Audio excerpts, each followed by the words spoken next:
উনি খুবই গুরুত্বপূর্ণ কথা বলেছেন, অবশ্যই মনোযোগ দিয়ে ওনার কথাগুলো শুনে যাবেন এবং ভিডিওটা ভালো লাগলে বেশি বেশি করে শেয়ার করবেন। আগে ওনার কথাগুলো শুনেন।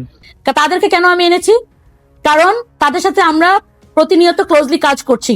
আমরা চাই যেই ইয়াং জেনারেশন, জেনজি যাদেরকে আমরা বলি, যাদের বিভিন্ন আশার প্রতিফলন ছিল, তাদের সেই প্রতিফলন গুলা যেন আমরা, সেই প্রতিশ্রুতি গুলা যেন আমরা পালন করতে পারি, সেই প্রতিশ্রুতি অনুযায়ী কাজ করতে পারি। তাই আমি তাদের সাথে সবসময় কাজ করি এবং তাদের একটা বড় অংশ আজকে আমার সাথে এখানে আছে। আমরা সবসময় যেটা বলি, বাংলাদেশ 2.0, বাংলাদেশ 2.0 তো একবারই শুধু বললে হবে না। বাংলাদেশ 2.0 করতে হবে পলিসি এবং আপনার স্বাস্থ্যসেবা, বিভিন্ন সেবা রিফরমেশনের মাধ্যমে, যেটাকে আমরা সংস্কার বলি।